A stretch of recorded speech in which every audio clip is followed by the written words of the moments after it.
Good morning online वालों के, offline वालों के। तो संसाधन यानी हमारा संसाधन क्या है? संसाधन दो तरह के होते हैं। एक यानी आर्थिक संसाधन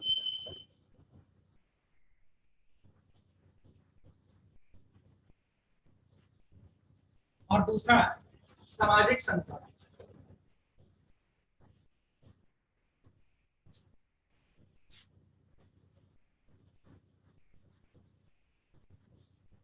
ये दो संसाधन।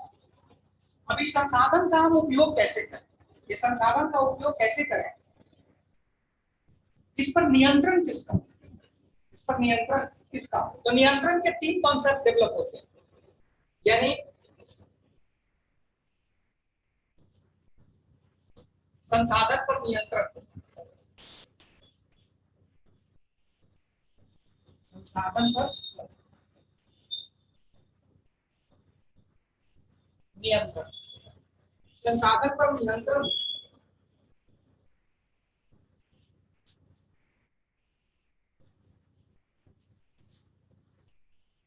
तीन इस पर स्ट्रक्चर डेवलप किया। पहला संसाधन पर नियंत्रण, निजी निजी क्षेत्र का नियंत्रण। दूसरा राज्य का नियंत्रण।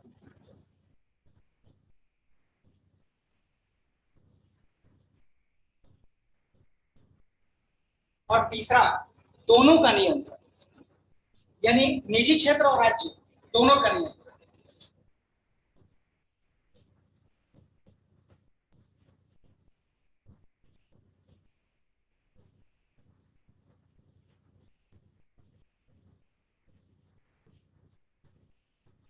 तो जब संसाधन पर निजी क्षेत्रों का नियंत्रण होता है, यानी प्राइवेट सेक्टर का उस पर जब कंट्रोल होता है, उसका यूज करने का राइट भी उसी के पास होता है, तब कौन सी व्यवस्था डेवलप होती है? तब होती है पूंजीवादी अर्थव्यवस्था। पूंजीवादी अर्थव्यवस्था।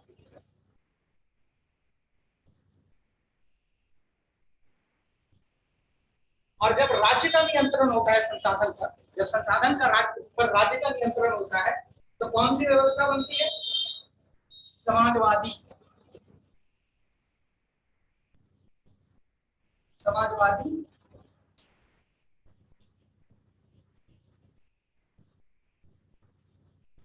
और जब दोनों का नियंत्रण होता है तब कौन सी अर्थव्यवस्था बनती है? जब दोनों का नियंत्रण हो तब मिश्रित मिश्रित अर्थव्यवस्था।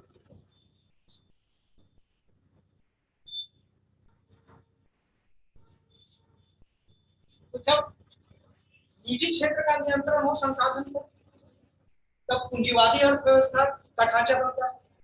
जब राज्य का नियंत्रण होता है तो समाजवादी अर्थव्यवस्था का ढांचा बनता है, यानी सोशलिज्म इकोनॉमी का ढांचा बनता है। और जब दोनों का नियंत्रण यानी निजी क्षेत्र का भी नियंत्रण हो और राज्य का भी नियंत्रण हो, तब कौन सा ढांचा विकसित होता है? तब कौन सा स्ट्रक्चर बनता है? मिक्स्ड इकोनॉमी का एक स्ट्रक्चर बनता है। तो इस तरह ये हमारा ढांचा तैयार होता है। यानी अप्रोच क्या है? Development approach. यानी डेवलपमेंट का हमारा अप्रोच क्या है? तो एक अप्रोच हो सकता है कैपिटलिज्म इकोनॉमी, दूसरा अप्रोच हो सकता है सोशलिज्म इकोनॉमी, और तीसरा अप्रोच हो सकता है मिक्स्ड इकोनॉमी। ये तीन अप्रोच डेवलप हुए अर्थव्यवस्था। लेकिन वैसे देखें तो अर्थव्यवस्था के अगर प्रकार की अगर बात देखें तो उसमें 8 के करीब अर्थव्यवस्था होती है। लेकिन मुख्य तौर पर जितनी भी अर्थव्यवस्था होती है, यानी जो 8 तरह की अर्थव्यवस्था सामने अगर है या 8 तरह के स्ट्रक्चर को डेवलप किया जा सकता है, वो सब इसी से निकलता है। वो कोई अलग व्यवस्था नहीं। पूंजीवादी से ही निकलेगा, ये समाजवादी अर्थव्यवस्था से ही निकलेगा, या फिर मिश्रित अर्थव्यवस्था से निकलेगा। और इसका तीनों का प्रयोग अगर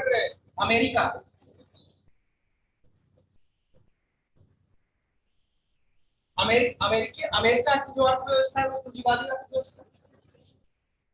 उसके बाद यहाँ पर अगर देखेंगे ये अमेरिका और पश्चिमी यूरोप,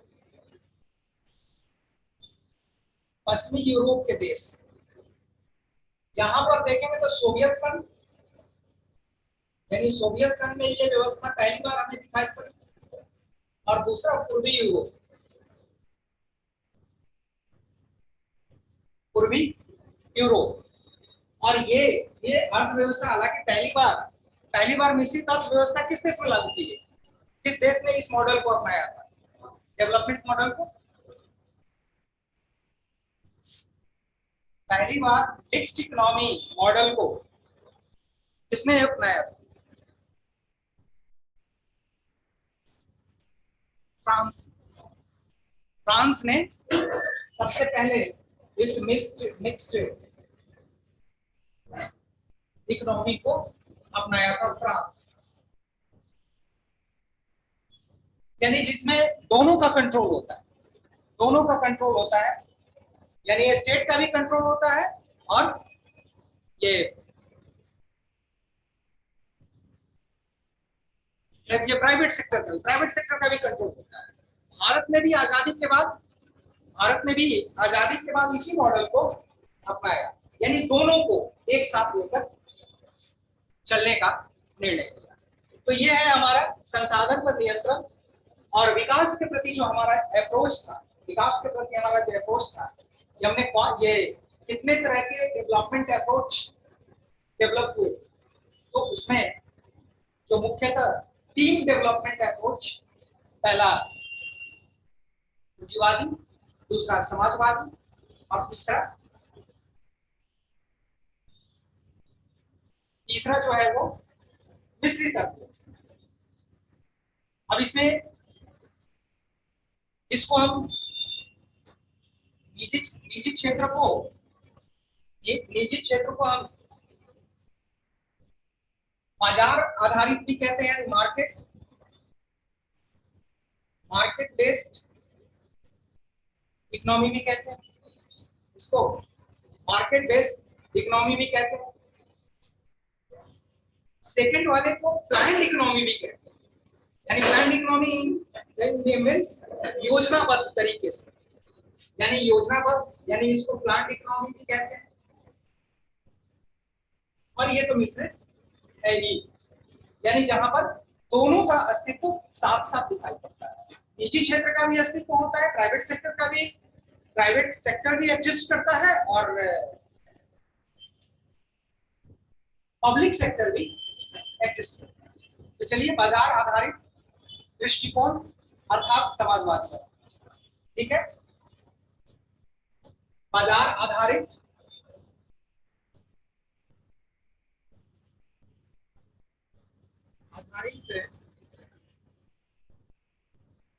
दृष्टिकोण, इसको ब्रैकेट में लिखेंगे, पूंजीवादी अर्थव्यवस्था।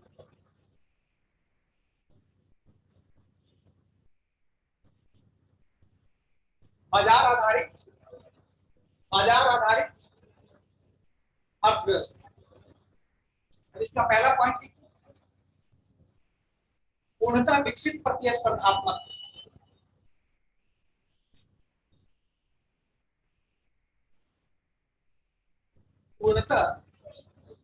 पूर्णतः विकसित प्रतिस्पर्धात्मक बाजार, ये पूर्णतः विकसित प्रतिस्पर्धात्मक बाजार में लागत को न्यूनतम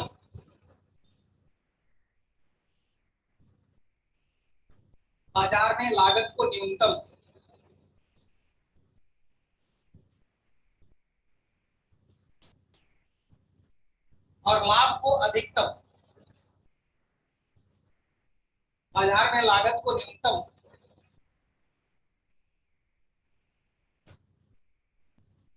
और लाभ को अधिकतम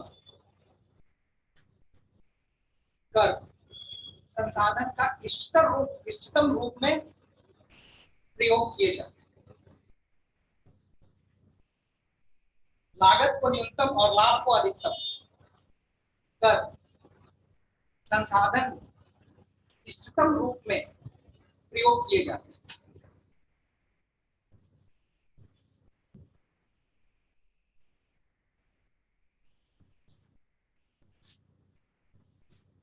यानी पहला तो इसकी विशेषता क्या होती है, प्रतिस्पर्धा।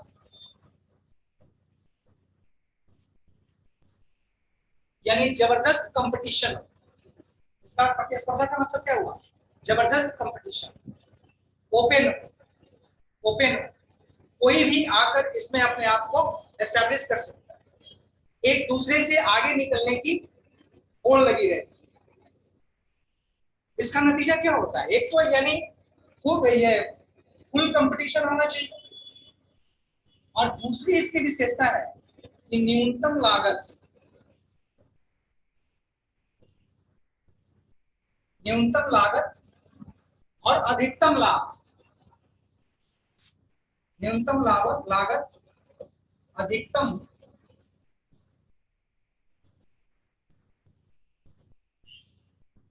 लाभ। यानी लागत कम से कम लेकिन लाभ अधिक से अधिक, क्योंकि जो बाजार आधारित अर्थव्यवस्था होती है, मार्केट बेस्ड इकोनॉमी होती है, उसका मेन फोकस किस पे होता है, मुख्य फोकस किस पे होता है, किस पे होता है मुख्य फोकस, प्रॉफिट पे। उसका मुख्य फोकस किस पे होता है, प्रॉफिट पे। यानी मैक्सिमम वो प्रॉफिट लेना चाहता है। तो मैक्सिमम प्रॉफिट लेने के लिए इन कंपनियों के बीच होड़ रहती है, एक दूसरे से आगे निकलने की होड़ रहती है। वैसी स्थिति में जो कंज्यूमर है उसको सबसे ज्यादा प्रॉफिट होता है, जो उपभोक्ता है उनको सबसे ज्यादा प्रॉफिट होता है, क्योंकि सब कंपनी अपनी सेवाओं को, अपनी वस्तुओं को कम से कम कीमत पर बेचने की कोशिश करती है, कम से कम कीमत पर बेचने की कोशिश करती है। तो कम से कम कीमत पर बेचने के लिए लागत को भी कम रखना होगा, तभी तो वो कम से कम कीमत बेचकर भी प्रॉफिट ले सके। और इसके अलावा अपने दायरे को बढ़ाना होगा, अपने दायरे को बढ़ाना होगा। दायरे यानी मैक्सिमम लोगों को अपनी सेवाओं से जोड़ना। कभी भारत में एयरटेल का एक डोमिनेशन होता, सबसे अधिक कस्टमर्स उसके पास होते, लेकिन जो 25 सर्किल में काम करता है, इंडिया के सारे सर्किल्स में एयरटेल काम करता है। इंडिया को टेलीकम्युनिकेशन पॉइंट ऑफ व्यू से 25 सर्कल में डिवाइड किया, यानी ये 25 सर्कल में काम करता है। इसको अगर करीब करीब टक्कर दी तो किसने दी, जियो ने। जियो ने अपने प्लान के तहत शुरुआती दिनों में मुफ्त में आपको सब कुछ दिया, 3 से 4 6 महीने तक मुझे लगता है कि ये फ्री सर्विस आपको दिया गया, डेटा और वॉइस कॉल दोनों आपको फ्री में दिए। कोशिश क्या थी, क्या उस समय उसके पैसे नहीं लगते थे, उसमें वो जनरेट करने में, सेवा को जनरेट करने में पैसे तो लगते होंगे, लेकिन उसके बाद भी उसने ये सारी सुविधाएं आपको फ्री दी, अपने दायरे को बढ़ाने के लिए और मैक्सिमम लोगों को इससे जोड़ा। मुझे लगता है लाखों लोगों ने पोर्ट करवाया हो, ये फैसिलिटीज मिलने के बाद लाखों लोगों ने ऐसा किया होगा। आज उसका दायरा बहुत बड़ा होगा। नतीजा यह है उसका टर्नओवर एयरटेल से ज्यादा हो। ऐसा क्यों, इसलिए कि उसने अच्छी क्वालिटी दी और सस्ता रखा अपने, यानी जो उसका कॉस्ट है उसको वो नीचे रखा और उसके प्रॉफिट को मैक्सिमम किया। तभी तो आप अपने आप को एस्टैब्लिश कर पाएंगे बाजार में। यहाँ तो होड़ मची हुई है टेलीकॉम सेक्टर में, ये होड़ मची हुई है कि सबसे सस्ता कौन या हमसे सस्ता कौन। कोई अमेरिका वगैरह में तो आपको लोकल कॉल के पैसे ही नहीं लगते, और यहां भी नहीं लगते हैं। अगर 300 या 400 का एक प्लान अगर आप प्लान यूज करते हैं और उस प्लान में आपको वॉइस कॉल, तो लगभग पैसे तो डेटा के लिए जा रहे हैं। अगर आप देखें तो पैसे तो डेटा के लिए लिए जा रहे हैं, कॉल्स तो अनलिमिटेड।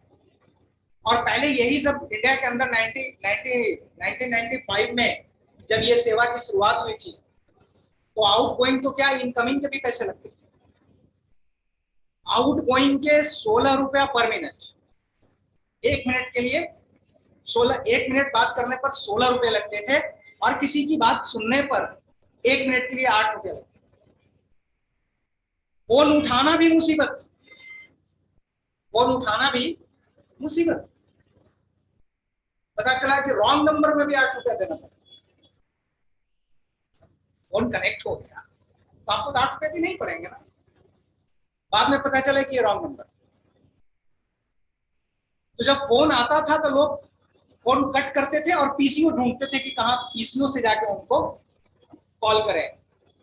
मोबाइल फोन स्टेटस हुआ करता था, जिसके पास मोबाइल फोन होता था वो लगता है कि बड़े आदमी, बड़े बड़े मोबाइल, पॉकेट फट जाए इतना भारी मोबाइल। मोबाइल तो पतला होता गया, चौड़ाई बढ़ती गई। मोबाइल पतला होता गया लेकिन उसकी चौड़ाई बढ़ती गई।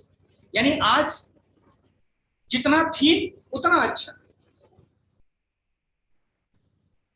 तो ये आज कोशिश ये है कि मिनिमम कॉस्ट में मैक्सिमम सर्विस दें, तभी अपने आप को हम एस्टैब्लिश कर पाएंगे।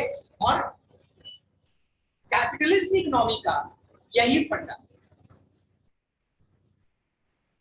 और इसके लिए कोशिश निरंतर होती रहती है। और इसका फायदा किसको मिलता है? इसका फायदा ग्राहक को मिलता है।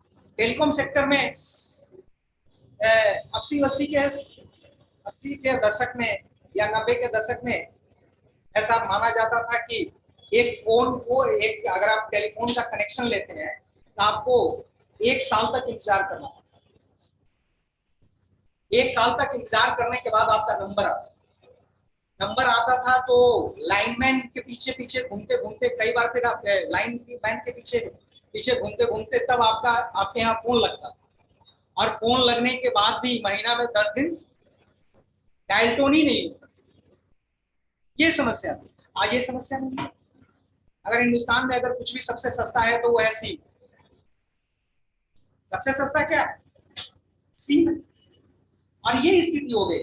पहले ये माना जाता था कि अगर एक स्कूटर खरीदना है, तो 3 साल इंतजार करना पड़ता। स्कूटर का नंबर लगाएंगे, 3 साल के बाद स्कूटर का नंबर। और आज सुबह सोचा शाम को खरीद लिया। पहले गाड़ी खरीदने के लिए प्लान करना पड़ता है। एक बाइक किसी को खरीदना होता तो प्लानिंग होती। साइकिल खरीदना होता तो सुबह सोचा शाम को खरीद लिया। आज बाइक खरीदने के लिए प्लान नहीं करना पड़ता। अगर आपके पास थोड़े भी पैसे हैं तो इतनी सारी कंपनियां, फाइनेंस कंपनियां पैसे लेकर खड़ी हैं कि आइए और आप लीजिए। खासकर अभी पेंडेमिक के दौर में तो जितनी भी फाइनेंस कंपनियां हैं वो सब ग्राहकों के सर पे चढ़ी हुई कि आप खरीदिए, आप खरीदिए, आप खरीदिए, ये लीजिए, वो लीजिए, वो लीजिए, क्योंकि कंपटीशन का दौर है। एक एक कंपनी नहीं है ये इस तरह के लोन देने की। आपके पास काफी विकल्प है, ये नहीं तो वो नहीं, वो नहीं तो वो नहीं, वो नहीं तो वो नहीं। और उसमें ये कोशिश करते हैं। पहले एलआईसी का वर्चस्व हुआ करता था, सबकी जिंदगी की गारंटी एलआईसी ही लिया करता था। अब जिंदगी की गारंटी लेने वाले बहुत सारी कंपनियां बाजार में आ गई और एक से एक सुविधाएं देती है। यह है कंपटीशन का दौर, यह है पूंजीवादी अर्थव्यवस्था का। और इसका फायदा किसको होता है? कस्टमर्स को। इसका फायदा किसको होता है? उपभोक्ता। तो पूंजीवादी अर्थव्यवस्था में जितनी प्रतिस्पर्धा होगी, जितना कंपटीशन होगा, उतना ही अधिक लोगों को फायदा होगा, उतना ही अधिक उनको लाभ होगा। तो इसके इसकी जो मुख्य विशेषता क्या होती है? मैक्सिमम कंपटीशन, प्रतिस्पर्धा जबरदस्त होनी चाहिए।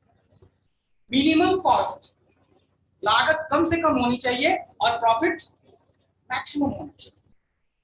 दूसरा पॉइंट लिखिए, निवेश को प्रोत्साहित किया जाता है। निवेश को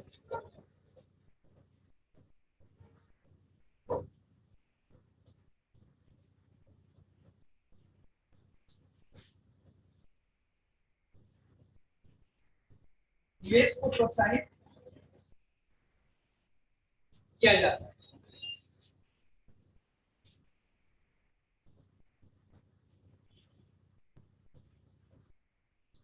यानी इन्वेस्टमेंट को प्रमोट किया जाता है, क्योंकि मैक्सिमम इन्वेस्टमेंट होगा। इन्वेस्टमेंट जितना ज्यादा होगा, एक्सपेंशन उतना ही ज्यादा होगा इंडस्ट्रीज का, और इंडस्ट्रीज का अगर एक्सपेंशन होगा तो एम्प्लॉयमेंट जनरेट होगा, लोगों की इनकम इनहैंस होगी, यानी आय जब बढ़ेगी तो उनकी परचेजिंग पावर भी बढ़ेगी। अगर किसी की सैलरी अगर ज्यादा होती है, सैलरी पहले की तुलना में अगर बढ़ा दी जाती है, तो स्वाभाविक है कि उसकी खरीदने की क्षमता में भी वृद्धि होती है, और पॉकेट में अगर धन होता है, पर्स में अगर पर्स भरा हुआ है तो प्लानिंग भी कर सकते हैं, और पर्स खाली है तो कोई प्लानिंग नहीं करता। यानी दिमाग भी काम करता है जब पर्स भरा होता है। वॉलेट अगर भरा हो तब दिमाग भी काम करता है। क्या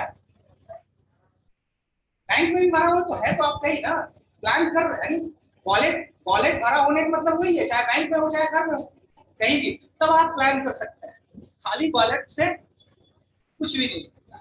तो इसलिए निवेश जरूरी, इन्वेस्टमेंट जितना ज्यादा होगा। आज अगर भारत में पटना में मेट्रो प्रोजेक्ट शुरू किया है, करोड़ों रुपए लगेंगे, अरबों रुपए लगेंगे इस प्रोजेक्ट को पूरा करने में।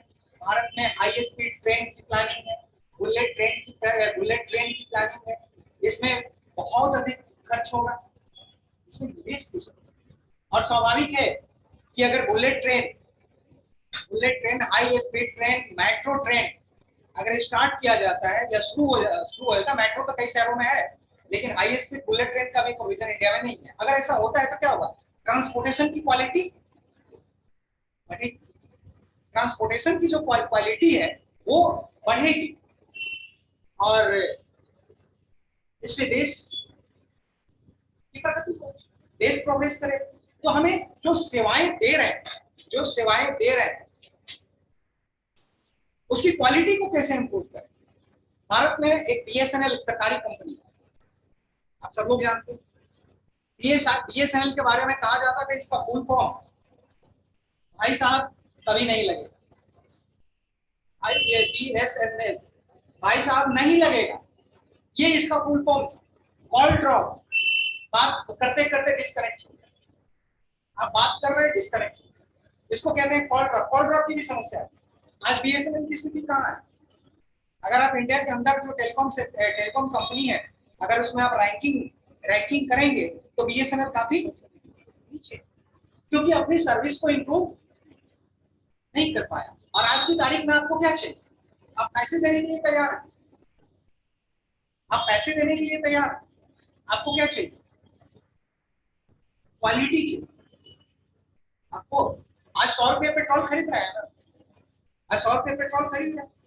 खैर ये तो महंगाई तो अस्थायी चीज होती है, कभी ज्यादा कभी कम होती रहती है। जब ज्यादा होती है तो लोगों को कष्ट होता है, और जब कम होती है तो लोगों को राहत तो मिलती है। तो ये, लेकिन आज अभी मैं एक न्यूज़पेपर में कल या परसों के न्यूज़पेपर में देखा, पिछले 2 साल में एनफील्ड बाइक की रिकॉर्ड बिक्री हुई। एनफील्ड बाइक, बुलेट, आमतौर पर हम बुलेट के नाम से जानते हैं उसको, आम बोलचाल की भाषा में बुलेट के नाम से जानते हैं। तो उसकी रिकॉर्ड बिक्री हुई है इस एनफील्ड कंपनी बाइक। आखिरकार ये पैसे कहां से आए? पेंडेमिक के दौर में सब कुछ ठप हो गया है, इसके बाद भी लोगों की परचेजिंग पावर, इन्वेस्टमेंट, लॉकडाउन में कारों की बिक्री काफी बढ़ी। क्यों बढ़ी? सेफ ट्रैवलिंग, ट्रेन में सफर करने से बच रहा है, बस में सफर करने से बच रहा है, क्योंकि रिस्क है। ट्रेन फुल प्लेसेस में नहीं चल रही है, बस फुल प्लेसेस में नहीं चल रही है, तो पब्लिक ट्रांसपोर्टेशन के बजाय प्राइवेट ट्रांसपोर्टेशन को प्रमोशन मिल रहा है। तो सेफ्टी पॉइंट ऑफ व्यू से लोग कार खरीदे, कार खरीदने वालों की संख्या काफी बढ़ी है। तो ये निश्चित तौर पर लोगों की परचेसिंग पावर बढ़ी है, और वो पैसे देने के लिए भी तैयार है, बशर्ते कि उन्हें क्वालिटी का सर्विस मिलना चाहिए, क्वालिटी का गुड्स। तीसरा पॉइंट लिखिए, हस्तक्षेप को न्यूनतम स्तर पर लाना, यानी इंटरफेयर, हस्तक्षेप को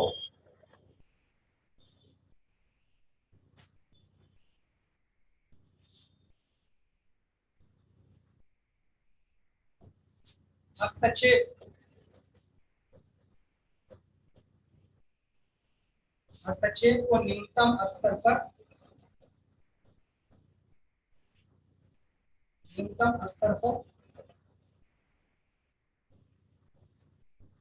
लाना, यानी इंटरफेरेंस है, अर्थव्यवस्था में इंटरफेरेंस को मिनिमम करना, यानी गवर्नमेंट का इसमें कोई इंटरफेयर नहीं होना चाहिए, बाजार को फ्री रहना चाहिए, बाजार को फ्री रहना चाहिए, बाजार पर किसी भी प्रकार का कोई नियंत्रण नहीं होना चाहिए। बाजार पर किसका नियंत्रण होना चाहिए? किसका नियंत्रण होना चाहिए?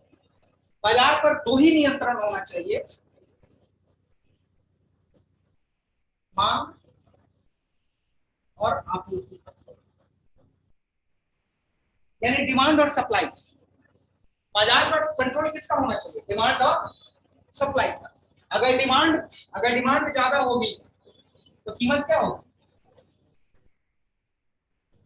कीमत ऊपर की तरफ जाएगी, अगर मांग ज्यादा होगी तो, और अगर आपूर्ति कम होगी, मांग ज्यादा होगी तो कीमत ऊपर की तरफ जाएगी। मांग कम होगी, अगर ये मांग कम होती है तो कीमत भी क्या होगी? कम होगी। तो बाजार इस पर डिपेंड, ये इससे कंट्रोल होना चाहिए, डिमांड और सप्लाई से कंट्रोल होना चाहिए, न कि स्टेट इसे कंट्रोल करे। ये किसका मानना है?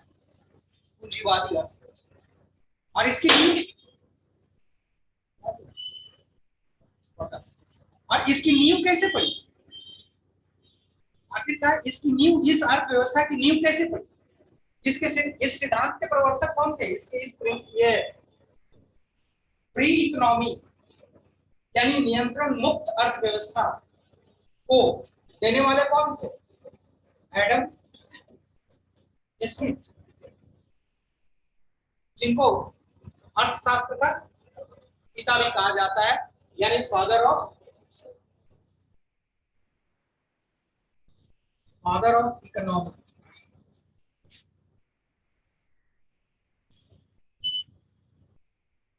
उन्होंने क्या कहा था कि यह धन का विज्ञान, अर्थशास्त्र को धन का विज्ञान है। और उन्होंने एक थ्योरी दी थी, लेसेस फेयर,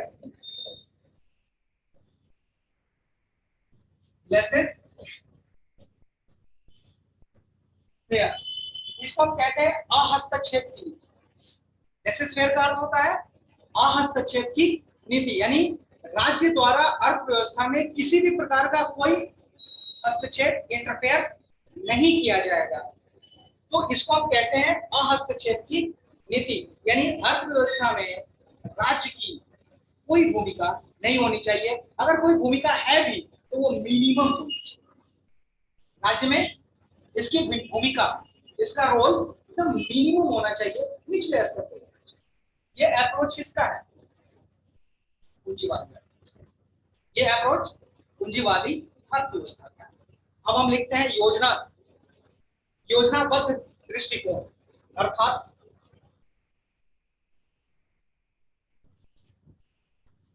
योजनाबद्ध दृष्टिकोण,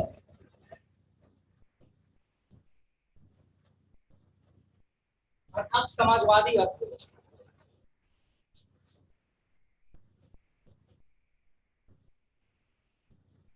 समाजवादी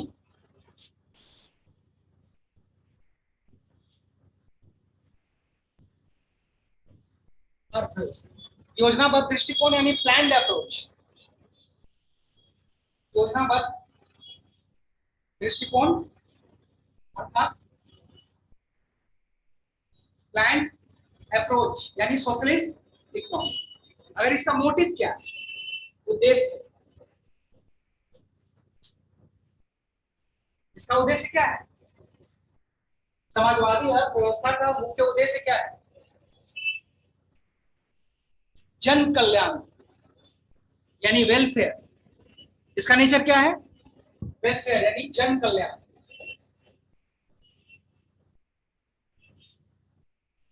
जबकि पूंजीवादी अर्थव्यवस्था का क्या था? अधिकतम लाभ, मैक्सिमम प्रॉफिट। और इसका क्या है? जन कल्याण, यानी वेलफेयर, वेलफेयर अप्रोच है इसका। संसाधन,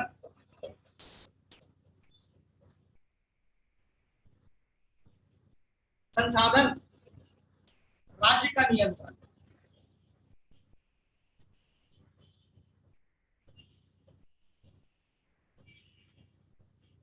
यानी संसाधन पर किसका नियंत्रण होना चाहिए? स्टेट का। जितने भी रिसोर्सेज है उस पर, जितने भी नेचुरल रिसोर्सेज है उस पर कंट्रोल स्टेट का होना चाहिए, स्टेट का होना चाहिए। ये सिद्धांत, यानी ये अप्रोच किसके सिद्धांत पर आधारित है? Karl Marx. ठीक है, सिद्धांत की अगर हम बात करें तो ये है कार्ल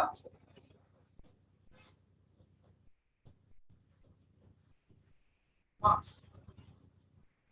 और ये कार्ल मार्क्स का जो साम्यवादी सिद्धांत, कार्ल मार्क्स का जो साम्यवादी सिद्धांत है, ये सिद्धांत पूंजीवादी अर्थव्यवस्था के रिएक्शन में सामने है। अगर शायद ऐसा हो सकता है कि अगर समाजवादी पूंजीवादी अर्थव्यवस्था की खामियां, यानी फॉल्ट ऑफ सोशलिज्म इकोनॉमी, अगर पूंजीवादी अर्थव्यवस्था की जो कमियां थी या पूंजीवादी अर्थव्यवस्था का जो फॉल्ट था, अगर वो सामने नहीं आता तो शायद समाजवादी अर्थव्यवस्था की कोई आवश्यकता ही नहीं थी, यह विचार ही नहीं सामने आता। दरअसल पूंजीवादी अर्थव्यवस्था, पूंजीवादी अर्थव्यवस्था का अप्रोच क्या था? Maximum profit. उसका मैक्सिमम प्रॉफिट, मैक्सिमम प्रॉफिट कैसे होगा? जब वो श्रमिकों को, लेबर फोर्स को कम वेतन देंगे। श्रमिकों को जितना कम वेतन देंगे, लाभ उसको उतना ही आ जाए। श्रमिकों को जितना कम वेतन देंगे, लाभ उतना ही उनका अधिक हो, लाभ उतना ही उनका अधिक हो। तो ये कोशिश ये थी कि पूंजीवादी अर्थव्यवस्था मैक्सिमम। अब नतीजा ये हुआ कि अगर जो श्रमिक काम कर रहे हैं इंडस्ट्रीज के अंदर, उद्योगों के अंदर जो श्रमिक काम कर रहे हैं, अगर उनको पूरी पारिश्रमिक नहीं मिलेगी, पूरा वेतन नहीं मिलेगा, तो उनकी जीविका कैसे चलेगी? जबकि ये उद्योगपति थे कि उनको पूरा वेतन नहीं देते थे और काम भी उनसे अधिक लिया जाता। कम वेतन होने के कारण, कम वेतन होने के कारण वो एक उपयुक्त वातावरण में नहीं रह पाते। भोजन की भी गुणवत्ता, यानी एक न्यूट्रिशियस फूड की भी कमी होती है। और न्यूट्रिशियस फूड की कमी होने के कारण अगर किसी का डाइट अगर अच्छा नहीं है तो उसका असर उसके शरीर पे पड़ेगा, उसके शरीर पे पड़ेगा। और जब उसके शरीर पर असर पड़ेगा तो स्वाभाविक है कि उसकी उत्पादन क्षमता भी घटेगी, इसकी उत्पादन क्षमता भी घटेगी। तो इसलिए ये जरूरी था कि श्रमिकों को पर्याप्त वेतन मिले जिससे वो अच्छी तरीके से अपना पालन पोषण कर सके। इसके अतिरिक्त अपने बच्चों का भी पालन पोषण वो कर सके, जबकि उद्योगपति ऐसा करने के लिए तैयार नहीं थे। तो एक तो उनको इतना कम वेतन मिलता था जिसमें अच्छा खाना भी नहीं खा पाते थे। 8 घंटे के बजाय 12 घंटे उनको काम भी करना पड़ता था, क्योंकि मजदूर संगठित नहीं थे। और मजदूर संगठित नहीं थे तो मजदूर एक ताकत नहीं बन पाए, और ताकत नहीं बन पाए तो उद्योगपतियों पर दबाव नहीं बना पाते। लेकिन जब मजदूर संगठित होने लगे और उसी के सिद्धांत पर, कार्ल मार्क्स के सिद्धांतों पर ही ये मजदूरों में संगठन की भावना आई, मजदूरों को एक होने की भावना आई। और जब ये मजदूर एक हो गए, जब ये श्रमिक एक हो गए तो एक बड़ी ताकत बन गई। जब ये मजदूर एक हो गए, जब संगठित हो गए तो ये बड़ी ताकत बन गए। तब ये उद्योगपतियों के साथ बार्गेन कर सकते, उन पर दबाव बना सकते, स्ट्राइक कर सकते, लॉक कर सकते थे, यानी कंपनी में तालाबंदी हो सकती है। वैसी स्थिति में उद्योगपति भी इनकी बातों को मानने के लिए मजबूर, और वहीं से ये समाजवादी अर्थव्यवस्था की शुरुआत। और इसी कॉन्सेप्ट से ये उभर कर आया कि संसाधन पर नियंत्रण निजी क्षेत्र का नहीं होना चाहिए, बल्कि स्टेट का होना चाहिए, राज्य का होना चाहिए, और राज्य इन संसाधनों का उपयोग करने के लिए वो दूसरे को अनुमति। तो ये इस तरीके से ये पूंजीवादी अर्थव्यवस्था, ये समाजवादी अर्थव्यवस्था का विकास हुआ। यानी समाजवादी, अगर पूंजीवादी अर्थव्यवस्था की में कमियां नहीं होती, पूंजीवादी अर्थव्यवस्था में कमियां नहीं होती, तो शायद समाजवादी अर्थव्यवस्था की कोई आवश्यकता नहीं थी। तो समाजवादी अर्थव्यवस्था यानी socialist economy is a reaction of capitalist economy, यानी socialist economy is a reaction of capitalism economy, यानी उसके प्रतिक्रिया में ये आया। और जब मजदूर ताकतवर हुए तो काम के घंटे भी तय हो गए कि किसी भी मजदूर से 8 घंटे से अधिक कार्य नहीं लिया जा सकेगा। अच्छे वातावरण में रहने का उसको भी उतना ही अधिकार है जितना उद्योगपतियों को है। इसलिए, और अच्छे वातावरण में यानी एक ही कमरे में पूरा परिवार, तो कहीं से भी हाइजीनिक नहीं है। लेकिन ये मजदूर थे, वो मजबूर थे क्योंकि उनके पास पर्याप्त धन नहीं था, जिसकी वजह से एक ही कमरे में पूरा परिवार सोने के लिए मजबूर, जो कि स्वास्थ्य के दृष्टिकोण से भी उचित नहीं था। तो उनको भी पर्याप्त जगह मिलनी चाहिए, परिवार की भी सुरक्षा मिलनी चाहिए, परिवार के सदस्यों की भी सुरक्षा मिलनी चाहिए, और काम के घंटे भी तय होने चाहिए। अगर किसी श्रमिक से जितने घंटे निश्चित किए गए हैं, अगर उससे अधिक कार्य लिया जाता है यानी ओवर टाइम लिया जाता है, तो उनको उतना अधिक पारिश्रमिक भी, यानी ओवर टाइम का भी उनको सैलरी मिलनी चाहिए। जबकि पहले क्या होता था कि ओवर टाइम की कोई सैलरी नहीं, मजदूर अकेले थे, बटे हुए थे, संगठित नहीं थे, ऑर्गेनाइज नहीं थे, इसलिए उद्योगपति उनका शोषण करते थे। लेकिन जब मजदूर एक हो गए, जब ये संगठित हो गए, ये भी एक ताकत बन गई। इसलिए कार्ल मार्क्स ने कहा था दास कैपिटल उसकी एक पुस्तक है कार्ल मार्क्स की,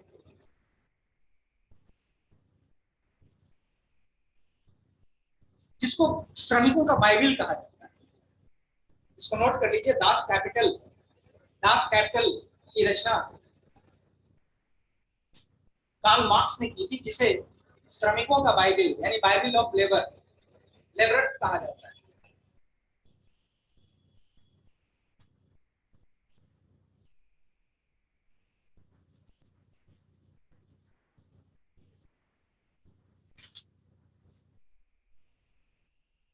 और ये कार्ल मार्क्स ने एक बड़ा प्रसिद्ध नारा दिया था, दुनिया के मजदूर संगठित है, क्योंकि तुम्हारे पास होने के लिए कुछ नहीं, तुम्हारे पास होने के लिए कुछ नहीं है, सिर्फ पाना ही पाना है।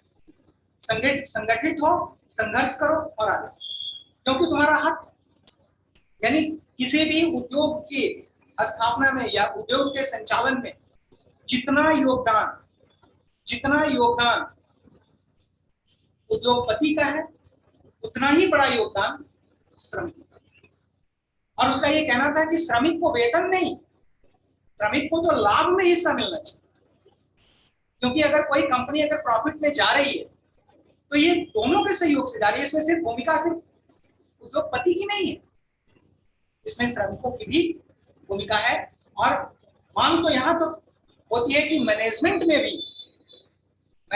में भी श्रमिकों की भागीदारी, मैनेजमेंट में भी लेबर्स का पार्टिसिपेंट होना चाहिए। और भारत की एक कंपनी है इंफोसिस, सॉफ्टवेयर बनाती है इंफोसिस।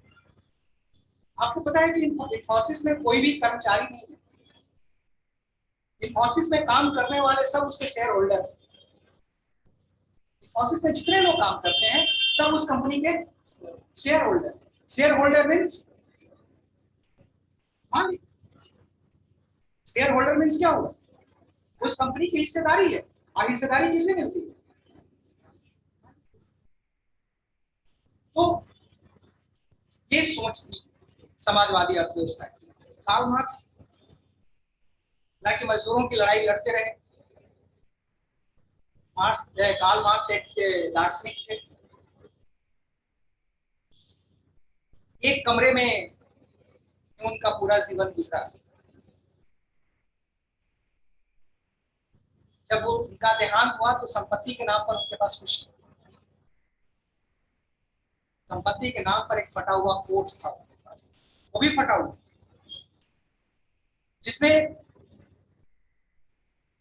दुनिया के श्रमिकों को नई दिशा दी, दुनिया के श्रमिकों की नई दिशा दी, एक नई विचारधारा के प्रवर्तक, उनके सिद्धांतों पर आधारित दुनिया में कई देशों की अर्थव्यवस्था संगठित की गई, स्थापित की गई। और वो व्यक्ति जीवन भर फटेगा, जीवन भर श्रमिकों की स्थिति में वो रहा। ये सब उसके लिए खाने पीने सब कुछ इंतजाम, एक बड़े बिजनेसमैन थे माइकल एंजल, वही ये सब उनके लिए इंतजाम। यहाँ तक कि पुस्तक को प्रकाशित करवाने की जिम्मेदारी उन्हीं की थी। वो बिजनेसमैन थे, उद्योगपति थे, लेकिन कार्ल मार्क्स के विचारों से बड़े प्रभावित। कुछ लोग होते हैं ना कि वो उस अलग धारा के होते हुए भी उस विचारधारा से वो काफी प्रभावित होते हैं। तब समाजवादी अर्थव्यवस्था की विशेषताएं, पहला पॉइंट, इसके अंतर्गत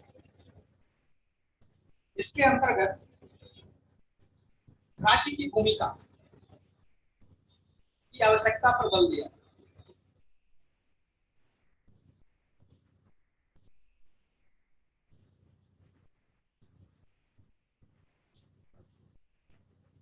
राज्य की भूमिका की आवश्यकता पर बल दिया गया, यानी इसमें राज्य की भूमिका होनी चाहिए।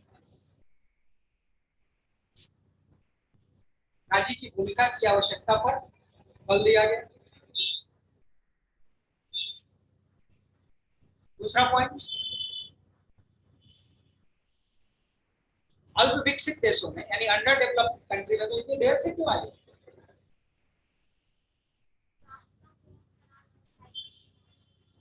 रास्ता से शुरू किया मैंने कि रास्ता भटक गया, रास्ता बहुत खराब, बारिश हुई है, पैदल आई, ये ऑटो से आई, साइकिल चलाते।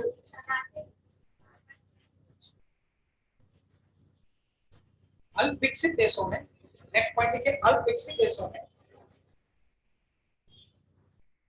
जिनका निर्वाह कृषि पर था,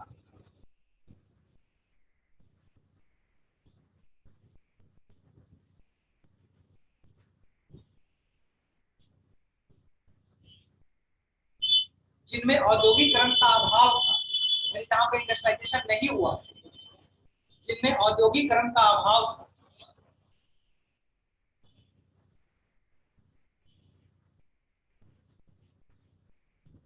औद्योगिकरण का अभाव, घटिया आधारभूत संरचना,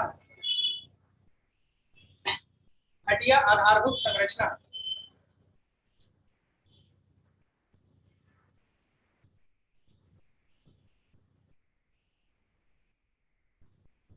अत्याधिक बेरोजगारी,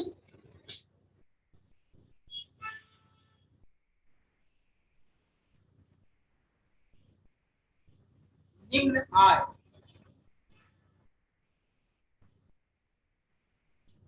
निम्न आय, बचत और निवेश, निम्न आय, बचत और निवेश।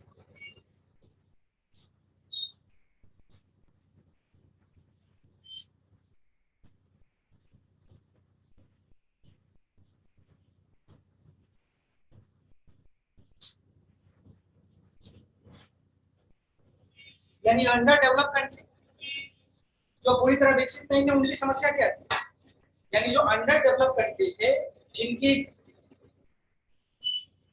जो समस्याएं थी, मुख्य समस्याओं में क्या था? पहला तो उनका जीवन निर्वाह कृषि पर था, जीवन निर्वाह कृषि पर था। यानी कृषि भी थी तो उन्नत नहीं थी, कृषि भी थी तो बहुत बेहतर स्थिति में नहीं, उतना ही प्रोडक्शन कर पाते थे, उतना ही अनाज का उत्पादन कर पाते थे जिससे उनकी जरूरत पूरी हो जाए। यानी एग्रीकल्चर का कमर्शलाइजेशन नहीं हो पाया, इतना अधिक वो उत्पादन नहीं कर पाते थे कि जितना अपनी जरूरत को पूरा करने के बाद जो रेस्ट हो उसको हम बाजार में बेच सके, जिससे उन्हें मॉनेटरी बेनिफिट। ऐसा नहीं, किसी तरह उनका जीवन चल पा रहा, उतना ही कमा उत्पादन वो कर पा रहा। इसके अलावा इसमें ये दूसरी जो समस्या थी आधारभूत संरचना का, आधारभूत संरचना का अभाव। अगर इंफ्रास्ट्रक्चर नहीं है तो आपके पास कुछ भी हो, क्या कर पाएंगे? आपके पास खनिज भरा हुआ लेकिन खनिज निकालने का साधन नहीं, आपके पास जंगल हो, जंगल के उपयोग करने की क्षमता नहीं, आपके पास पानी है, वाटर है, लेकिन वाटर को यूज करने की क्षमता नहीं, आपके पास सूरज की रोशनी है लेकिन उसका उपयोग करने की क्षमता नहीं, आपके पास लंबा समुद्र तट है लेकिन उसका उपयोग करने की क्षमता नहीं, आपके पास जनसंख्या है लेकिन क्वालिटी की जनसंख्या नहीं। तो ये सब कुछ रहते हुए भी हम क्या कर पाएंगे? कुछ नहीं कर पाएंगे। तो जब तक इंफ्रास्ट्रक्चर का डेवलपमेंट नहीं होगा तब तक हम अपने रिसोर्स का यूटिलाइजेशन नहीं कर पाएंगे, और जब रिसोर्स का यूटिलाइजेशन नहीं कर पाएंगे तो फिर देश का विकास कैसे होगा? और जो अंडर डेवलप्ड कंट्री है, जो अल्प विकसित देश हैं, उसमें ऐसी समस्या पाई जाती। तो वहां कहा जाता है कि ये विकास के लिए राज्य को आगे बढ़कर जिम्मेदारी लेनी चाहिए। ये राज्य की जिम्मेदारी है। जहां इतनी बेरोजगारी, बेरोजगारी क्यों है? क्योंकि रोजगार नहीं, बेरोजगारी इसीलिए है ना, अनएम्प्लॉयमेंट इसीलिए नहीं कि एम्प्लॉयमेंट नहीं है। और एम्प्लॉयमेंट क्यों नहीं है? कि ना एग्रीकल्चर सेक्टर डेवलप है, ना इंडस्ट्रियल सेक्टर डेवलप है, और ना ही सर्विस सेक्टर डेवलप है। तो अगर कोई भी सेक्टर अगर डेवलप नहीं होगा तो जन्म तो हो रहा है, ये बच्चे बड़े होकर श्रमिक के रूप में सामने तो आ रहे हैं, लेकिन इनके अंदर क्वालिटी नहीं। तो ये क्या होगा? अर्थव्यवस्था के ऊपर बोझ ही बनेंगे ना, अर्थव्यवस्था के ऊपर ये बर्डन होंगे। और जब अर्थव्यवस्था के ऊपर जितना अधिक बर्डन होगा, अर्थव्यवस्था का परफॉर्मेंस उतना ही घटिया हो, उतना ही बुरा हो, खराब हो। इसीलिए आधारभूत संरचना का विकास। और इसके बाद जो समस्या है वो उद्योग का अभाव, उद्योग का अभाव। और ये सब होने के कारण बचत कम है, बचत कम है तो निवेश कम, और निवेश कम है तो पूरी प्रगति जड़ की अवस्था में है, रुकी। ऐसी स्थिति में राज्य को जिम्मेदारी लेनी चाहिए, राज्य आगे आए और इन समस्याओं का समाधान। अब तीसरा पॉइंट देखते हैं, निम्न बचत।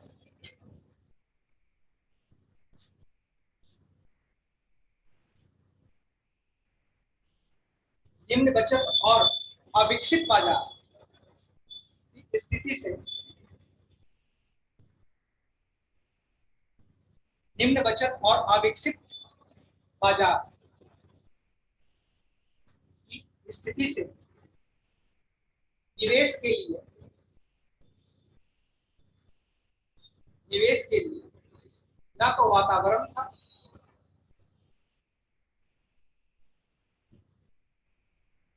और ना ही निजी क्षेत्र की क्षमता थी। ना तो वातावरण था और ना ही निजी क्षेत्र की क्षमता।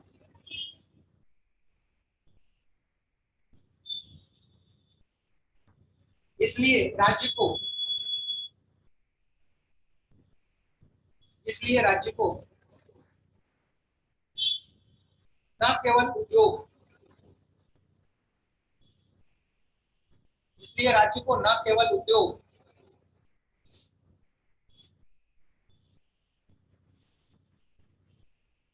और आधारभूत संरचना के विकास के लिए आगे आना पड़ा। न केवल उद्योग और आधारभूत संरचना के विकास के लिए आगे आना पड़ा,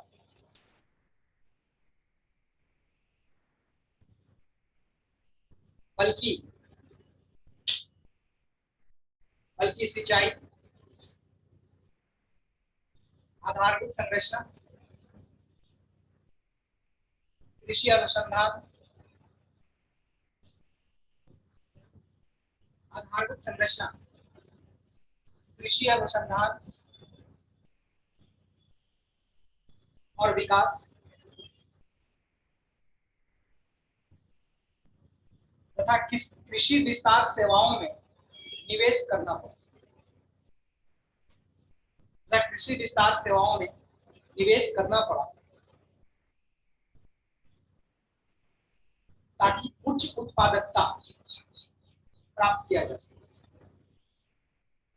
ताकि उच्च उत्पादकता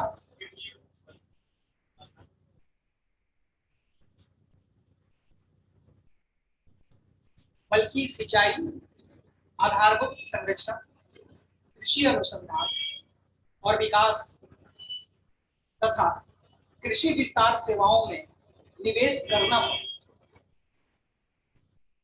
ताकि उच्च उत्पादकता प्राप्त किया जा सके, ताकि उच्च उत्पादकता प्राप्त किया जा सके।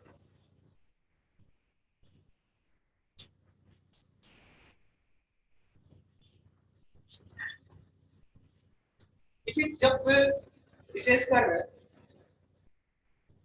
1948 में 1947 के बाद यानी सेकेंड वर्ल्ड वॉर जब खत्म हुआ तो जितने भी उपनिवेश वो सब धीरे धीरे आजाद होने लगे, क्योंकि इन उपनिवेशों में स्वतंत्रता संग्राम पहले से चलता है। ये जितने भी साम्राज्यवादी देश थे सेकेंड वर्ल्ड वॉर में सब कमजोर हो, अब वो अपने उपनिवेशों पर नियंत्रण रखने की स्थिति में नहीं थे, कंट्रोल करने की स्थिति में नहीं थे। भारत में भी स्थिति वही थी।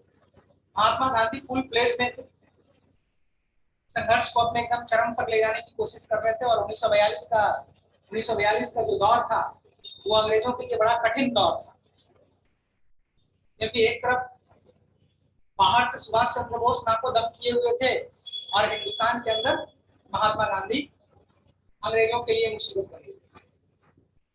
तो ऐसी स्थिति में और सेकेंड वर्ल्ड वॉर में यूरोपियन कंट्री पूरी तरह तबाह हुई। उस युद्ध में ना कोई जीता ना कोई हारा, और दोनों तरफ से जब भयानक युद्ध होता है तो उसमें ना तो कोई जीतता है और ना तो कोई हारता है। हारते हैं तो सिर्फ मानवता हारती, और दोनों ह्यूमैनिटी हारती। दोनों विश्व युद्ध में यही हुआ। तो जब ये देश स्वतंत्र होने लगे तो जैसे तैसे छोड़ के भागा। भारत को ही अंग्रेजों ने क्या छोड़ के दिया? ये छोड़ के गए थे तो क्या दिया? गंगा। जब वो छोड़ के गए तो भारत में क्या स्थिति? दंगे की स्थिति थी, दसियों लाख लोग मारे गए। ऐसी स्थिति में तो छोड़ के गया था अंग्रेज। और जहां तक आर्थिक गतिविधियों की बात हो तो पूरी तरह ठप थी। ऐसी आज अराजक दौर से भारत को बाहर निकालना तो कमोबेश सबकी स्थिति ऐसी ही। तो ना तो हमारे पास वातावरण था, ना तो हमारे पास पूंजी थी, और हमारे देश के जो निजी क्षेत्र थे, जो उद्योगपति थे, वो भी उनके पास भी इतनी क्षमता नहीं थी कि देश का विकास कर सके, देश की बेरोजगारी दूर सके, देश की गरीबी दूर कर सके, असमानता को दूर कर सके। अब ऐसी परिस्थिति में राज्य को आगे आना, राज्य को ये जिम्मेदारी लेनी पड़ी। तो राज्य गरीबी दूर करने की, असमानता दूर करने की, उद्योग स्थापित करने के लिए, आधारभूत संरचना के विकास करने के लिए जरूरी है ना कि राज्य को भी संसाधन चाहिए। राज्य इन जरूरतों को कैसे पूरा करेगा? राज्य के पास धन होगा तब तो, और राज्य के पास धन के स्रोत यही है। इसलिए संसाधनों को नियंत्रण करना जरूरी, संसाधनों पर नियंत्रण स्थापित करना जरूरी हो गया। और राज्य ने इन सारे संसाधनों को अपने कंट्रोल में, सारे रिसोर्सेस को अपने कंट्रोल में लेकर फिर उसे आगे, और इसका सबसे पहला प्रयोग कहां में दिखाई पड़ता है? सोवियत संघ में दिखाई पड़ता है। जब जार के शासन यानी 1917 में जब रशियन रिवॉल्यूशन हुआ, रशियन रिवॉल्यूशन के बाद वहां लेबरर्स और फार्मर्स की जब सत्ता आई तो सब कुछ संसाधन पर स्टेट का कंट्रोल, लेकिन इतना अधिक कंट्रोल भी डेवलपमेंट को इफेक्ट करता है। अगर इतना ज्यादा कंट्रोल कर दिया जाए तो वो भी क्या करता है, इफेक्ट करता है डेवलपमेंट। तो जितना सोवियत संघ का विकास हुआ इसमें कोई शक नहीं, सोवियत संघ का विकास हुआ, सोवियत संघ दुनिया का ताकतवर देश बना, और एक दो साल नहीं 45 साल तक, यानी 1990 तक, क्योंकि 1990 में सोवियत संघ का डिसॉल्व हो गया, 1990 तक सोवियत संघ एक बड़ी शक्ति के रूप में भारत में, ये दुनिया में रहा, लेकिन उसके बाद खत्म हो गए। पूंजीवादी अर्थव्यवस्था अमेरिका में थी, वो आज भी सस्टेन कर रही है। पूंजीवादी अर्थव्यवस्था में बुराइयां हैं, पूंजीवादी अर्थव्यवस्था में बुराइयां हैं, और अपनी हरकतों की वजह से ये हमेशा संकट में भी फंसता है, क्योंकि पूंजीवादी अर्थव्यवस्था की प्रवृत्ति होती है अधिक से अधिक लाभ कमाने की, और अधिक से अधिक लाभ कमाने के लिए कभी कभी गलती भी ये करता है, लेकिन इसमें इतनी क्षमता है ना कि ये गिरकर भी उठने की क्षमता है। और जबकि समाजवादी अर्थव्यवस्था एक बार जब गिरी तो फिर कभी वो उठ नहीं पाई। सोवियत संघ जब डिसॉल्व हो गया, आज उस विचारधारा का नाम लेने वाला कोई नहीं। धीरे धीरे जो कुछ भी थोड़ा बहुत प्रभाव है वो भी समाप्त हो रहा है। अब ये विचारधारा किताबों में तक सीमित हो जाएगी, किताब के पन्नों में ये दर्ज हो जाएगी, ये इतिहास बन जाएगा। जिसके अंदर सुधार की गुंजाइश होती है, रिजिडनेस कभी आगे नहीं लेकर जाती, फ्लेक्सिबिलिटी ही आपको आगे लेकर जाती। तो हमेशा जीवन में लचीला रुख अपनाना चाहिए, और परिस्थितियों के अनुसार अपने आप को बदलने के लिए हमेशा तैयार रहें। धारा के विपरीत तैरने की कोशिश करेंगे तो आप नहीं करेंगे, धारा के साथ चलने की कोशिश करेंगे तो आप लंबी दूरी तय करेंगे। तो आदर्श तो बड़ा अच्छा था, आइडियोलॉजी तो बड़ी अच्छी थी, लेकिन ये आइडियोलॉजी सस्टेन नहीं कर पाई, क्योंकि इसमें फ्लेक्सिबिलिटी नहीं थी, चेंजिंग एटीट्यूड इसमें क्या था, रिजिडनेस, और धीरे धीरे ये समाप्त। लेकिन इसकी आइडियोलॉजी बहुत अच्छी, असमानता को समाप्त कर देना, किसी के कोई इतना धनवान ना हो जाए, कोई इतना धनवान ना हो जाए जो कि दूसरों को खरीद सके, और कोई इतना गरीब ना हो जाए कि उसे अपने आप को बेचना पड़े। तो ये सारी परिस्थिति, सारी समस्याओं का ये अंत करना चाहता है। इसलिए दुनिया के कई, विशेषकर पूर्वी यूरोप में इसी अर्थव्यवस्था को अपनाया। अब तीसरा पॉइंट है मिश्रित अर्थव्यवस्था, यानी मिश्रित दृष्टिकोण, मिश्रित अर्थव्यवस्था।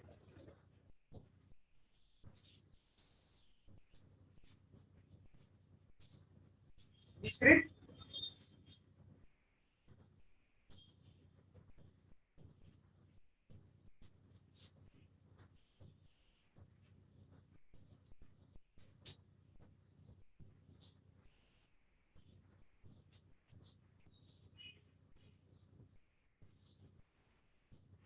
इसका नाम से, क्योंकि मिक्स्ड इकोनॉमी है,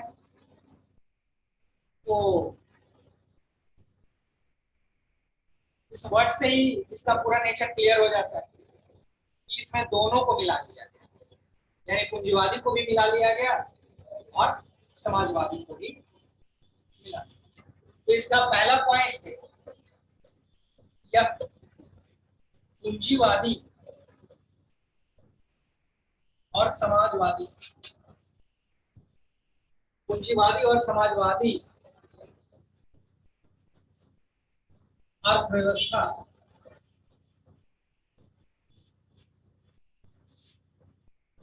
का मिश्रित रूप है।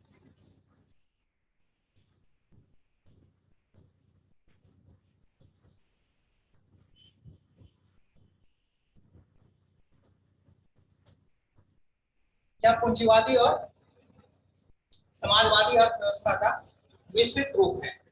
दूसरा पॉइंट, इस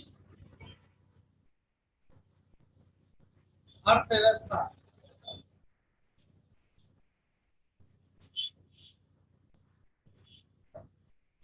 का विकास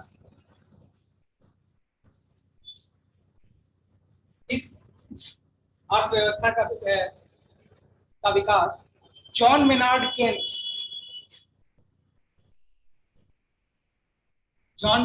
केन्स के सिद्धांत पर आधारित।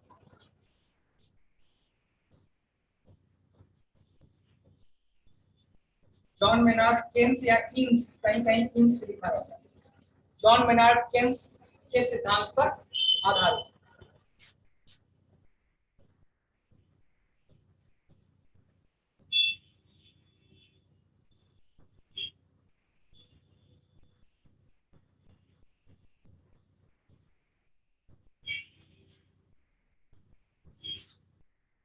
जॉन मेनार्ड केन्स का नाम सुना है? ये अर्थव्यवस्था का सुना है?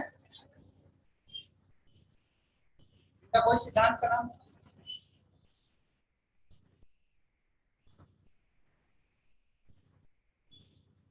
सिद्धांत याद नहीं आ रहा है? आय और रोजगार का सिद्धांत। आय और रोजगार का सिद्धांत इन्होंने दिया था। John Maynard Keynes basically second world war के बाद के दौर में और बड़े प्रतिभाशाली ये अर्थशास्त्री, इंग्लैंड के रहने वाले थे, बहुत टैलेंटेड इकोनॉमिस्ट थे। उस दौर को इन्होंने अपने सिद्धांतों से बाहर निकाला और 1945 का जो दौर था वो बड़ा एक क्रूशियल एरा चल रहा। सेकेंड वर्ल्ड वॉर समाप्त हुआ। सेकेंड वर्ल्ड वॉर के बाद दो शक्तियां इस दुनिया में उभर कर आई, सोवियत संघ और अमेरिका। सोवियत संघ में एक अलग विचारधारा को जगह मिली, जबकि अमेरिका एक अलग विचारधारा पर चल रहा है। दोनों अपने अपनी विचारधारा का प्रसार करना चाहते थे। उनकी एक कोशिश थी कि मैक्सिमम देशों में को अपने नियंत्रण में लाया जाए। तो स्वाभाविक है कि इस प्रकार की कोशिश जो होती है, इस प्रकार का कंपटीशन एक लेवल पे आकर कॉन्फ्लिक्ट में कन्वर्ट हो जाता है। अब ये दोनों में प्रतिद्वंदिता शुरू, और जब प्रतिद्वंदिता शुरू हुई तो टकराव भी शुरू हुआ। कहीं ना कहीं विश्व में तो आमने सामने आएंगे ही ना। अब नतीजा ये हुआ कि कोल्ड वॉर की शुरुआत, यानी शीत युद्ध। और ये शीत युद्ध 1990 तक चला, यानी 1945 से लेकर 1990 तक। एक युद्ध तो समाप्त हुआ, एक युद्ध तो समाप्त हुआ और दूसरे युद्ध का खतरा मंडरा है। दो ताकतवर देश, दोनों की शक्ति लगभग एक जैसी थी। तो अंग्रेजी में एक कहावत है कि preparedness for the war is the best policy of peace. अगर दोनों पक्ष युद्ध के लिए तैयार हैं और दोनों की ताकत लगभग एक जैसी है तो वो कभी भी लड़ेंगे नहीं। प्रतिद्वंदिता चरम पर हो, तनाव जो होगा ना वो एक्सट्रीम पे होगा, लेकिन कभी भी एक दूसरे के खिलाफ हथियार नहीं उठाएंगे, क्योंकि उनको पता है कि इस युद्ध में हम भी नहीं बचेंगे। तो अगर परमाणु शक्ति अमेरिका था तो परमाणु शक्ति सोवियत संघ। तो इन दोनों के टकराव में नुकसान किसका होता? पूरी दुनिया को। इसका नुकसान तो पूरी दुनिया को होता ना। भारत जैसे एशियाई और यूरोपियन कंट्री तो इस चक्की में पिस जाते। तो ये जरूरी था कि युद्ध को टाला जाए। युद्ध को टालते टालते 45 साल गुजर गए, लेकिन कभी भी आमने सामने नहीं आए। यानी युद्ध की तैयारी भी शांति की एक अच्छी रणनीति होती है, लेकिन तनाव तो था। दुनिया बारूद के ढेर पे तो बैठी हुई थी, एक गलती फिर से दुनिया को विनाश की ओर लेकर चली। लेकिन ऐसा नहीं हुआ, सोवियत संघ बिखर गया, सोवियत संघ टूट गया और आज अमेरिका दुनिया का एकमात्र शक्तिशाली देश बना। अब उसे कुछ देश चुनौती दे रहा है, जैसे चीन चुनौती दे रहा है।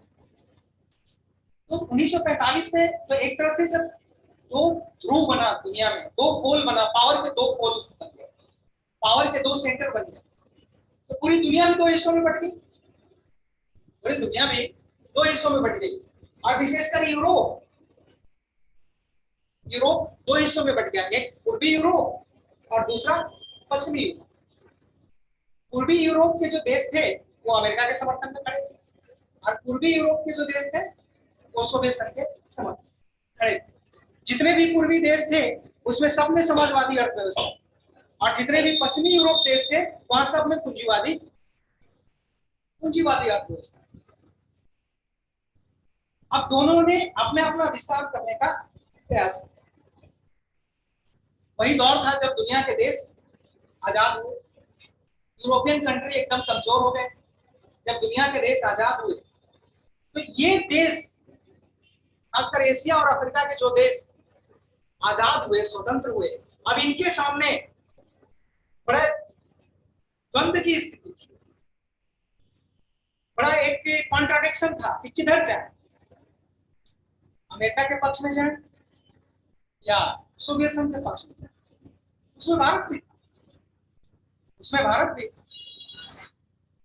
अगर अमेरिका के पक्ष में जाते हैं तो सोवियत संघ की प्रतिद्वंदिता है, यानी नाराजगी झेलनी पड़ी, और अगर हम सोवियत संघ के साथ जाते हैं तो इसकी नाराजगी झेलनी पड़ेगी।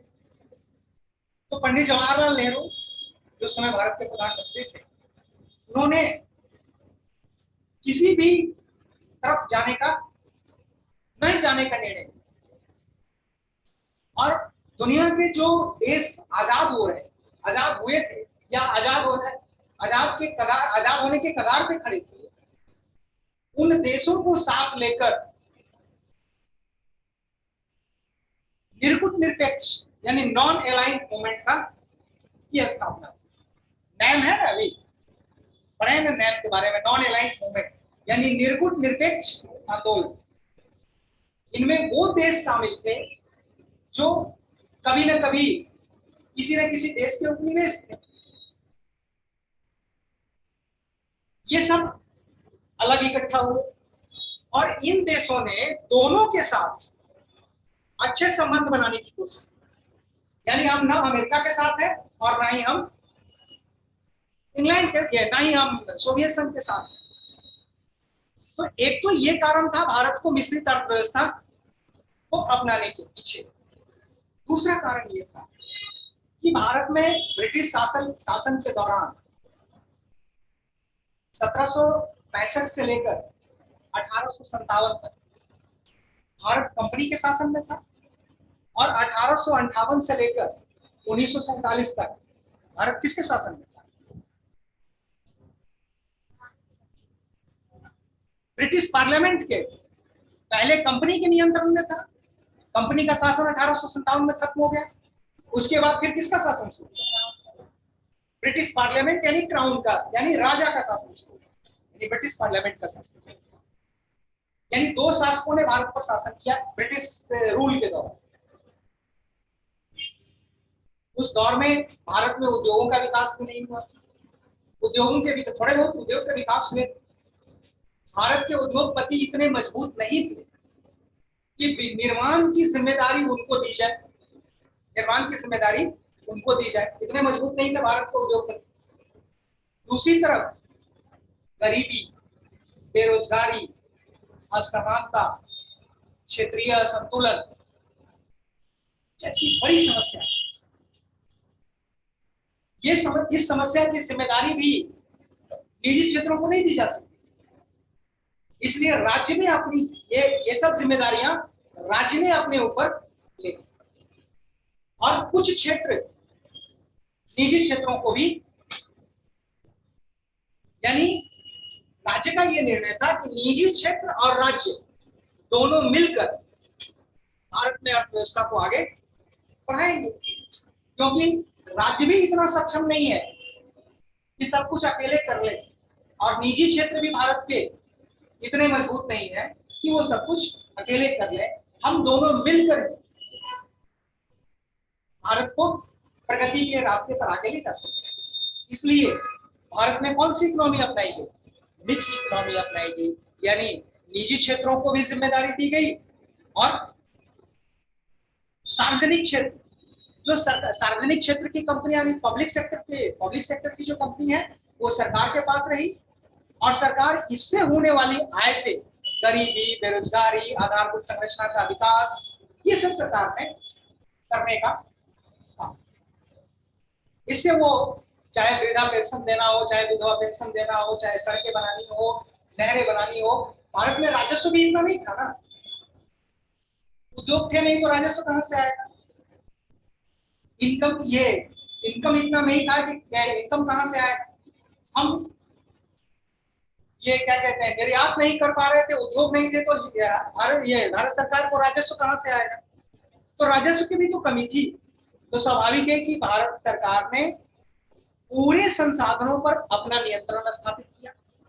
जितने भी संसाधन थे भारत में, सब पर अपना नियंत्रण स्थापित किया, और निजी क्षेत्रों को इन संसाधनों का उपयोग करने की अनुमति दी। इससे निजी क्षेत्र भी विकसित हुए, और भारत में कई औद्योगिक घराने विकसित हुए, टाटा, बिरला, सिंघानिया, डालमिया।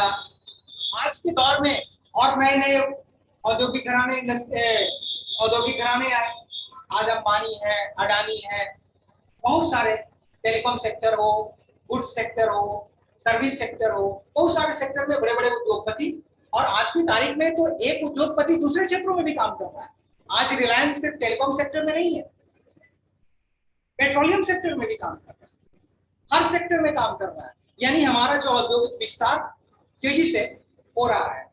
और वो दौर था जब भारत की सरकार इतनी मजबूत नहीं थी, भारत की सरकार इतनी स्ट्रांग नहीं थी कि वो सारी जिम्मेदारी खुद ले ले, और या दूसरी तरफ भारत के उद्योगपति इतने मजबूत नहीं थे कि सारी जिम्मेदारी उनको दे दे। इसलिए दोनों ने मिलकर इस जिम्मेदारी को उठाने का निर्णय लिया, और दोनों ने मिलकर आगे बढ़े।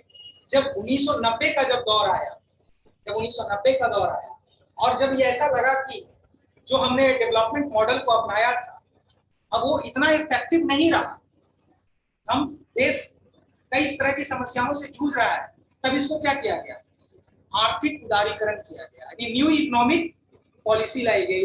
और इस न्यू इकोनॉमिक 90 के दौर में, और इस न्यू इकोनॉमिक पॉलिसी में 3 मेजर्स किए गए। पहला, लिबरलाइजेशन ऑफ इकोनॉमी, दूसरा privatisation of public sector units, और तीसरा ग्लोबलाइजेशन।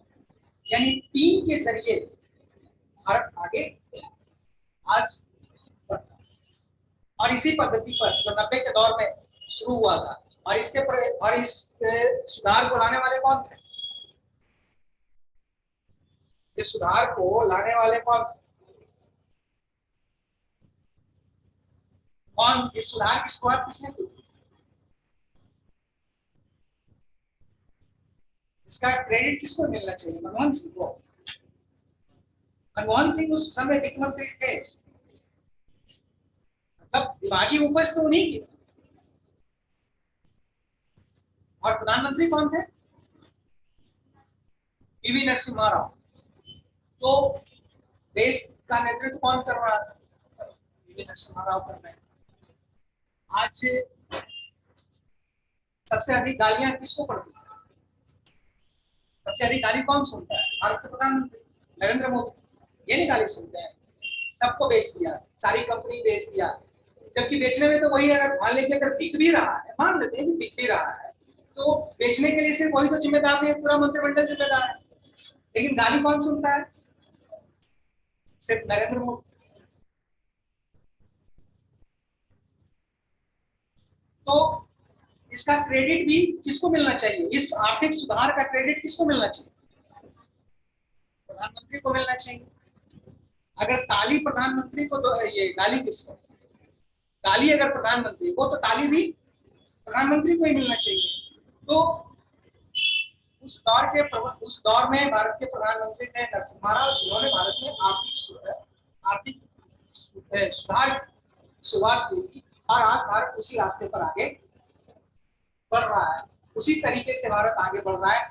किसी ने ज्यादा, किसी ने कम प्राइवेटाइज किया, तो किसी ने ज्यादा।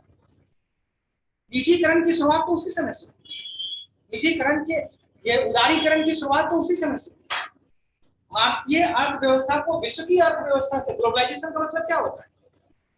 ग्लोबलाइजेशन का मतलब ये होता है कि देश की अर्थव्यवस्था को विश्व की अर्थव्यवस्था से छोड़ दे, विश्व की अर्थव्यवस्था से छोड़ देना। और आज के दौर में क्या कोई भी देश दुनिया से अलग थलग रहकर विकास कर सकता है? क्या हम अपनी जरूरत की सारी चीजों का उत्पादन करते हैं? हम आत्मनिर्भर होने की कोशिश कर रहे हैं। किसमें आत्मनिर्भर होने की कोशिश कर रहे हैं? जिसमें हम हो सकते हैं। हम आत्मनिर्भर, अगर हम आत्मनिर्भर होने की कोशिश कर रहे हैं या हम निर्भरता की तरफ बढ़ रहे हैं, किस सेक्टर में? जिसमें हमारी निर्भर होने की क्षमता है। अब पेट्रोल में हम कहें कि आत्मनिर्भर हो जाएंगे, ये कैसे संभव? क्योंकि भारत में पर्याप्त भंडार है ही नहीं। हम अब कहें कि हम सोने में आत्मनिर्भर हो जाएंगे, भला ये कैसे संभव है? हमारे यहाँ गोल्ड इतना है ही नहीं कि हम उसमें आत्मनिर्भर। लेकिन हम कोयले में आत्मनिर्भर हो सकते हैं, हम खाद्यान्न के मामले में आत्मनिर्भर हो सकते हैं, हम तमाम चीजों के बारे में आत्मनिर्भर हो सकते हैं, क्योंकि ये हमारा स्ट्रेंथ है, क्योंकि ये हमारी क्षमता। लेकिन जो नहीं है, जिसमें आत्मनिर्भर नहीं हो सकते, उसके लिए तो आज भी हमें दूसरे देशों के साथ संपर्क करना ही होगा। तो आज भी हम कई चीजों के लिए, हम जानते हैं कि हथियार बना सकते हैं, हम हथियार बनाकर दूसरे देशों को भी बेच सकते हैं। तो हम दूसरे देशों से क्यों हथियार बनवाएं? हम खुद भी बनाकर उसे बेच सकते हैं। तो हमारी अपनी भी जरूरत पूरी होगी और इसके साथ साथ हम व्यापार में भी हमारी हिस्सेदारी होगी। तो आत्मनिर्भर हम वहां बनने की कोशिश करेंगे। इसीलिए कोई भी देश अलग थलग रहकर वो कभी भी आगे। चलिए ये इसका पॉइंट लिखते हैं, विस्तृत अर्थव्यवस्था। विस्तृत अर्थव्यवस्था, पहला पॉइंट, विस्तृत अर्थव्यवस्था विकास की रणनीति में, विकास की रणनीति में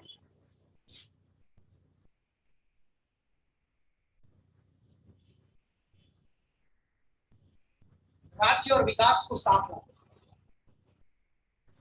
विकास की रणनीति में राज्य और विकास को साथ लाना। राज्य और विकास को साथ लाने का मतलब क्या होगा? निजी क्षेत्र और सार्वजनिक क्षेत्र दोनों को साथ लेकर आना। दूसरा पॉइंट, पूंजीवादी, पूंजीवादी उद्यमी यानी पूंजीवादी उद्योगपति स्वार्थ और लाभ के उद्देश्य से, स्वार्थ और लाभ के उद्देश्य से कई गतिविधियों को संचालित करते हैं।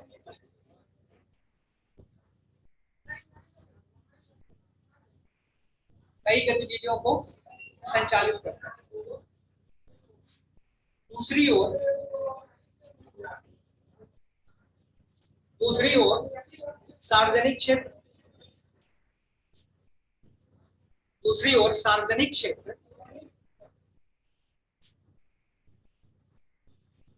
उत्पादन लाभ के उद्देश्य से नहीं,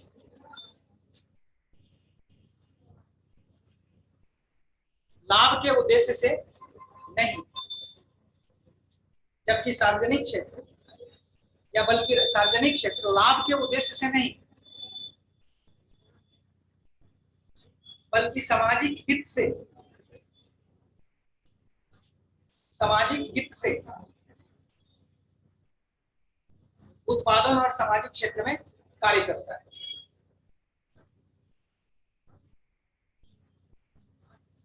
बल्कि सामाजिक हित से उत्पादन और सामाजिक क्षेत्र में भी कार्य करता है।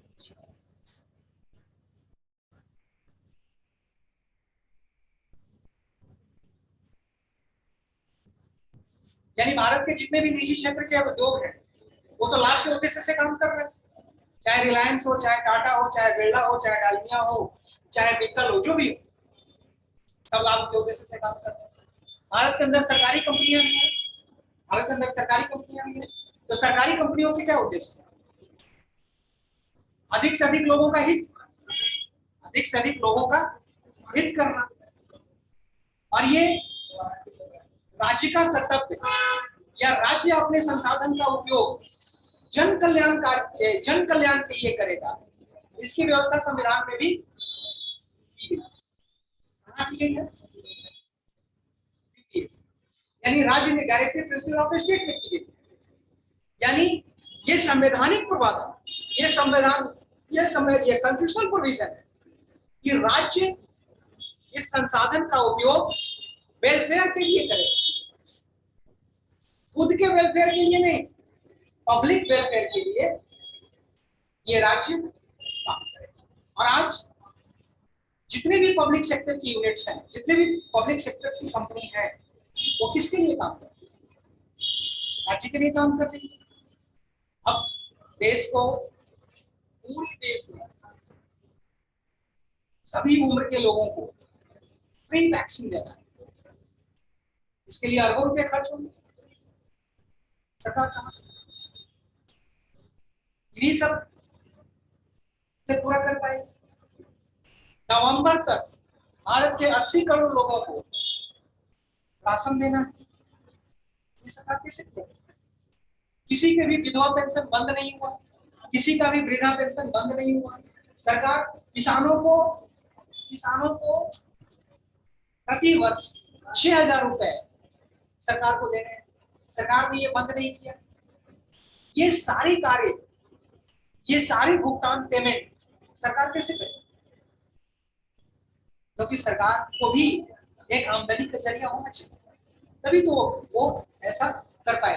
अब ये सोचिए कि सिर्फ वैक्सीन ही नहीं, वैक्सीन बनाना, कंपनी तो पैसा लेगी इसका। कंपनी तो अगर भारत बायोटेक अगर वो वैक्सीन बना रही है तो कंपनी तो इसका पैसा लेगी, भारत सरकार उसको पेमेंट करेगी, भारत सरकार पेमेंट करेगी।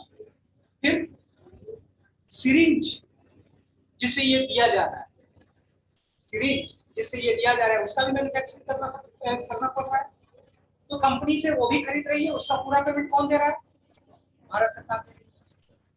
इसके अलावा इसको एक सर्टेन टेम्परेचर पे कैरी करना पड़ता है और एक सर्टेन टेम्परेचर पर इसको स्टोर करना पड़ता है, सर्टेन टेम्परेचर पे इसको स्टोर करना पड़ता है।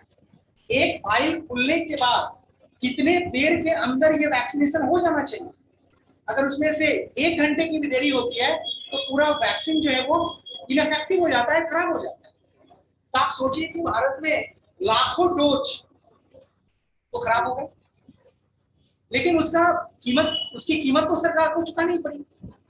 इसके अलावा जो